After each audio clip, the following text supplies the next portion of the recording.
কাউকে রেঁধে বেড়ে খাওয়াতে যে কী মনের শান্তি লাগে। তো কলকাতা থেকে আমার একজন বন্ধু এসেছিল, তো তার জন্যই সমস্ত আয়োজন। সে আবার ভীষণ নিরামিষ খেতে ভালোবাসে, তো আজকে তার জন্যই সাধারণ কিছু আয়োজন করে বানিয়েছিলাম সোয়াবিনের নিরামিষ পোস্ত দিয়ে দম, সাথে ক্যারামেলাইজড করা সিমুয়ের পায়েস, যেটা একদম ক্ষীরের মতো হয় খেতে, আর লুচি। এটা অবশ্য সকালের আয়োজন, দুপুরেরটা কালকে না হয় শেয়ার করব তোমাদের সাথে। তবে এই সোয়াবিন কিন্তু মুখে লেগে থাকার মতোই হবে। আজকে লুচিটা আটা দিয়েই বানানো হচ্ছে, তোমরা চাইলে ময়দা দিয়েও বানাতে পারো বা আটা ময়দা মিশিয়েও বেশ ভালো লাগে। লুচিটাতে স্বাদ মতো চিনি লবণ আর 4 চামচ মতো সাদা তেল দিয়ে ভালো মতো করে ময়ম দিয়ে নেব। লুচি ভালো মতো নরম আর তার সাথে মুখে দিলে মিলিয়ে যাবে এমন বানানোর জন্য, আর যাতে তেল বেশি চ্যাপচ্যাপা না হয় তার জন্য কিন্তু ময়ম দেওয়ার সময় অতিরিক্ত তেল দেবে না, যতটা দরকার ততটা তেল দিয়ে ভালো মতো ময়ম দিয়ে আটার মানে রুটির আটার মতো নরম করে মেখে রেডি করে নিতে হবে। এটাকে অবশ্যই আধ ঘন্টা থেকে 1.5 ঘন্টা রেস্টে রাখবে, তাহলে লুচিগুলো ভীষণ সফট হয়। তো আমি আজকে আটা দিয়েই বানাচ্ছি লুচি, যেটা খেতে অদ্ভুত হয়। বিশ্বাস করো, যারা ময়দা দিয়ে খেতে চাও না তারা একবার আটা দিয়ে বানিয়ে দেখো। লুচির জন্য আটাটা মাখা হয়ে গেছে, এবার সিমুয়ের পায়েস বানাবো, তো তার জন্য দুধটা বসিয়ে দিচ্ছি। বাড়িতে প্রিয়জন আসলে মিষ্টি বানাবো না, এটা কোনো দিন হতে পারে? তো সেই জন্যই সিমুয়ের পায়েসটা আজকে আমার বুদ্ধিতেই বানানো। তবে এই ক্যারামেলাইজ সিমুয়ের পায়েসটা অদ্ভুত সুন্দর লাগে খেতে, গন্ধটাও এত সুন্দর বেরোয়। তো প্যাকেটের টেট্রা মিল্কই কিন্তু ইউজ করছি, তোমরা চাইলে গরুর দুধও ইউজ করতে পারো। তবে প্যাকেটের দুধগুলো সহজে পাওয়া যায় বলে এখন এগুলো দিয়েই বানানো হয়, আর কয়েকদিন ধরে গরুর দুধও আমার নেওয়া হচ্ছে না। তো আমি এখানে ড্রাই ফ্রুটের জন্য নিয়েছি কাজু বাদাম, কিশমিশ আর আমন্ড বাদাম।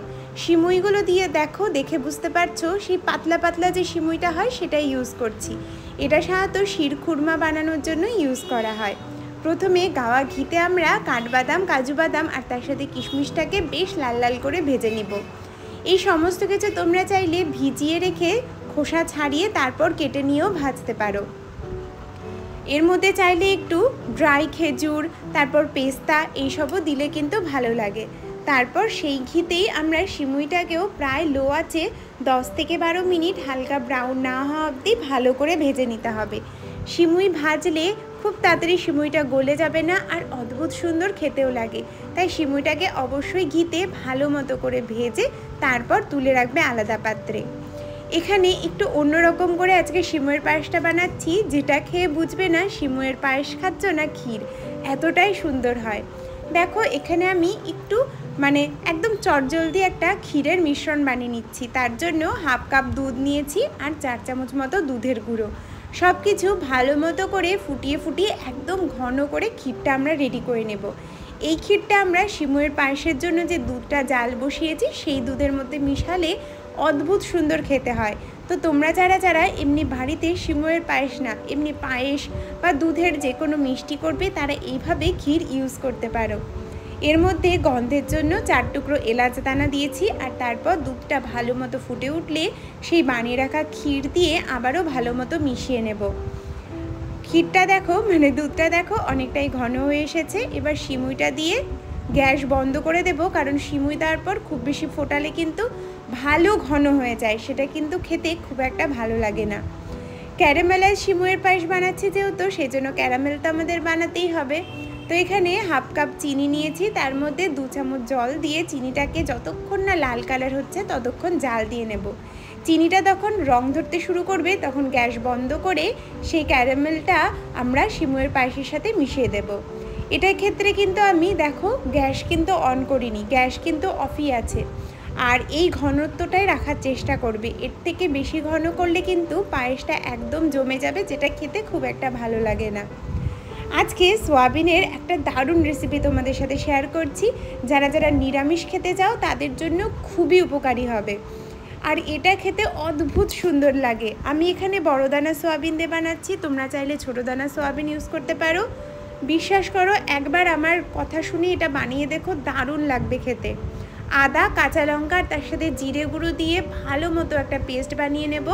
টমেটো কিন্তু কোনোভাবে ইউজ করবে না, কারণ এই রেসিপি কিন্তু টকটক হবে না। এবার কাজু বাদাম আর পোস্ত ভালো মতো এটারও একটা পেস্ট বানিয়ে নিতে হবে।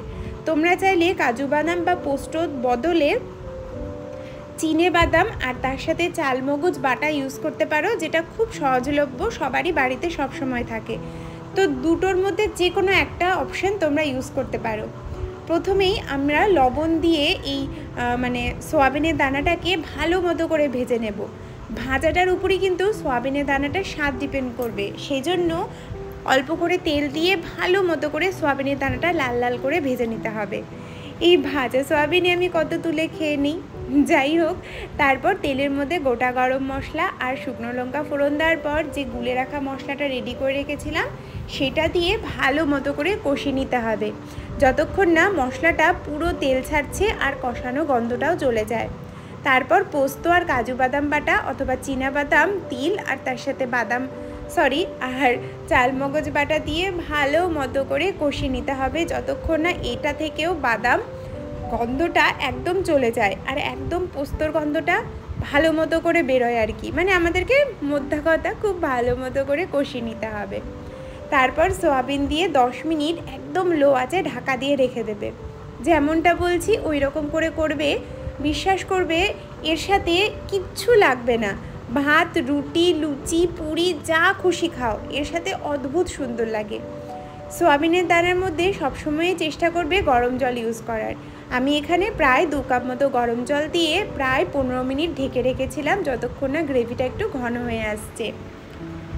ফ্রেশ ক্রিম দিয়েছি মোটামুটি 1/4 কাপ মতো। ফ্রেশ ক্রিমের বদলে তোমরা চাইলে এমনি দুধের মালাই বা দুধও ইউজ করতে পারো। পোস্ত আর কাজু বাদামটা চাইলে দুধ দিয়ে বেটেও নিতে পারো। অনেকগুলো অপশনই তোমাদের বলা হলো, যেভাবে খুশি রান্না করো, খেতে দারুণ হবে, এইটুকু আমার গ্যারেন্টি। তবে আজকে লুচিগুলোর ক্ষেত্রে কি হয়েছে জানি না, লুচিগুলোতে মনে হয় কারো নজর লেগে গেছিলো। লুচিগুলো তো খেতে খুবই সুন্দর হয়েছিল, তবে না লুচিটা খুব একটা আমি ফোলাতে পারি না। প্রতিদিন আমার হাতের লুচি এত সুন্দর ফোলে, আগে তো লুচি বেলতেই পারতাম না, এখন মোটামুটি ফোলে। তবে আজকে কার যে নজর লেগেছে না আমারই নজর লেগেছে, লুচিগুলো ফোলেইনি, খুব একটা ফোলেনি, একটু উপর হতেই কেমন একটা ফেটে যাচ্ছিল। তাই আমার এই চ্যাপকা চুপকা লুচিটাকে ইগনোর করে বাদবাকি রেসিপিটা অবশ্যই তোমরা ফলো করে বানাতে পারো, ডেফিনেটলি সবার পছন্দ হবে। তো আমার সমস্ত সকালের আয়োজন রেডি, সমস্ত কিছু ভীষণ সহজ আর খুব তাড়াতাড়ি হয়ে যায়, নামমাত্র জিনিস দিয়ে সমস্ত কিছু রেডি হয়ে যায়। বিশেষ করে সোয়াবিনের এই রেসিপিটা কিন্তু নামানোর পর গরম মশলা গুঁড়ো আর ঘি দেবে, যেটা তোমাদেরকে আমি বলতে ভুলে গেছি। অদ্ভুত সুন্দর খেতে লাগে, আমি বারবার বলবো। সিময়ের পাশটা দেখো ঠান্ডা হওয়ার পর কিন্তু বেশ খানিকটাই ঘন হয়ে এসেছে। তোমরা যদি একটু পাতলা রাখতে চাও তাহলে খেতে আরও স্বাদ হয়, তবে আমরা ফ্রিজে রেখেছিলাম, তারপরে এরকম ঘন হয়েছিল, অদ্ভুত ভালো লাগছিল খেতে। কেমন লাগলো আজকের এই আয়োজন অবশ্যই জানিও। আমার বন্ধুত্ব খুব পছন্দ হয়েছে আর আমরা সবাই মিলে বেশ হই হই করে খেয়েছি। লুচিগুলোকে প্লিজ ইগনোর করো আর বাদবাকি রেসিপিটা অবশ্যই ফলো করে জানিও কেমন লাগলো। জানি আজকের রেসিপিটা একদমই সাধারণ, তবে সাধারণের মধ্যেও পুজোর দিন বা পুজোর স্পেশাল অকেশনে বা যারা নিরামিষ খাও তারা কিন্তু এরকম একটা মেনু সকালের দিনে রাখতেই পারো। সোয়াবিনের গ্রেভির সাথে এই সোয়াবিনটা এত স্বাদ হয়েছিল, বিশেষ করে সিমুয়ের পায়েসের লুচি অমৃত।